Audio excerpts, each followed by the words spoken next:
Esau, son of Isaac. Esau, whose name means hairy or rough, was the firstborn son of Isaac and Rebekah, and the elder twin brother of Jacob. As he emerged from Rebekah's womb, red and covered in hair, earning him a distinctive name. Even before their birth, a struggle within Rebekah's womb indicated the future conflict between the two brothers, and God prophesied to Rebekah, 2 nations are in your womb, and 2 peoples from within you shall be divided. The one shall be stronger than the other, the older shall serve the younger. As they grew, their personalities diverged sharply. Esau became a skillful hunter and a man of the open country and was loved by his father Isaac, who enjoyed his wild game. In contrast, Jacob was a quiet man, dwelling in tents, and was loved by his mother Rebekah. This parental favoritism would contribute to the intense family drama that unfolded. Esau's defining character flaw and the pivotal moment of his life was his disregard for his birthright. One day, returning from the field, exhausted and famished, he found Jacob cooking stew. Esau, driven by immediate hunger, impulsively demanded some of the red stew. Jacob seized the opportunity, offering to give him the stew in exchange for his birthright.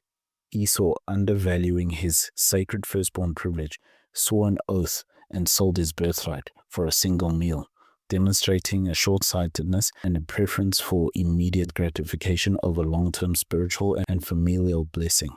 The Bible later comments on this, calling him godless for selling his birthright. Later, when Isaac was old and his eyes were dim, he decided to give Esau his patriarchal blessing, intending to send him out to hunt and prepare a savory meal. However, Rebekah, overhearing Isaac's plan, conspired with Jacob to deceive Isaac and steal the blessing. Jacob, disguised as Esau with animal skin and Esau's clothing, received the blessing meant for his older brother. When Esau returned and discovered the deception, he was filled with bitter anguish and cried out for a blessing from his father. Isaac could only offer him a lesser blessing, prophesying that Esau would live by the sword and serve his brother, but would eventually break free from his yoke.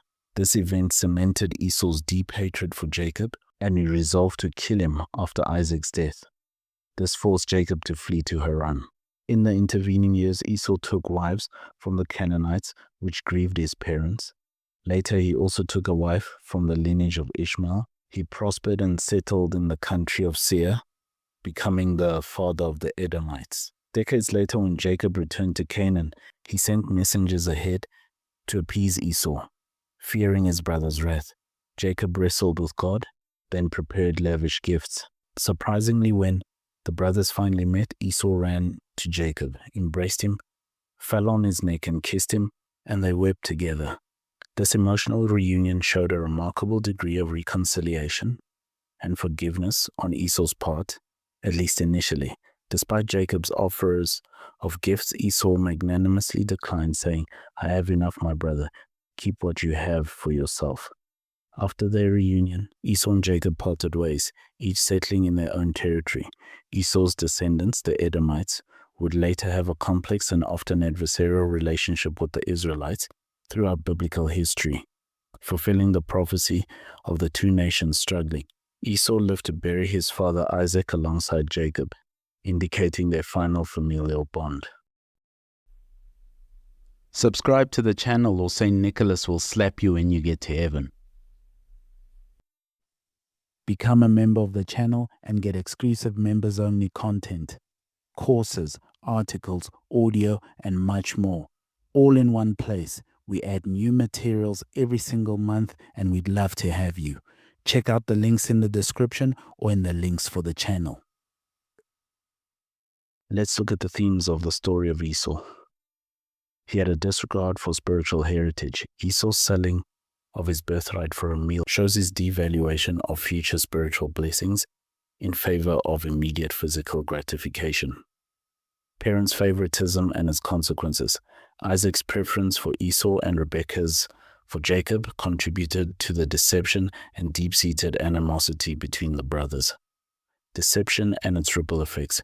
Jacob and Rebekah's deceit to steal the blessing created lasting bitterness and division within the family, illustrating the negative consequences of dishonest actions. Divine sovereignty. God's prophecy that the older would serve the younger ultimately came to pass, but the human choices, Esau's impulsivity, Jacob's deception, played out dramatically within that divine plan. Reconciliation and forgiveness.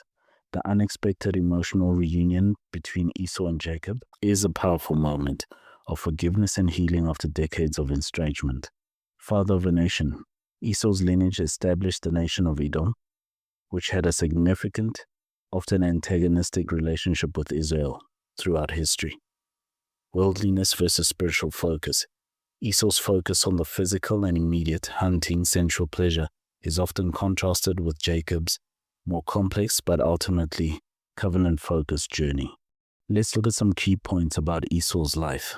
Scripture references below. He was the firstborn son of Isaac and Rebekah. He was an older twin brother of Jacob. He was loved by Isaac for his hunting and his nature as a man of the fields, as a man of the outdoors.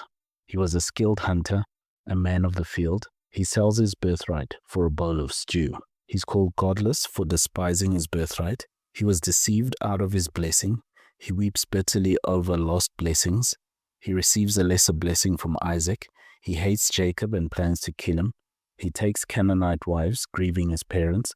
He also marries an Ishmaelite woman, settles in the country of Seir. He's the father of the Edomites.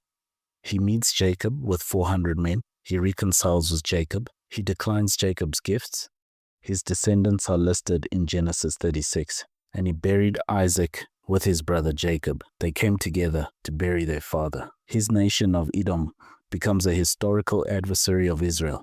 The relationship between Edom and Israel is often one of conflict in later biblical history, and it can be seen in the books of Judges, Samuel, and Kings. Esau, a man of the fields, son of Isaac.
Subscribe to the channel or St. Nicholas will slap you when you get to heaven.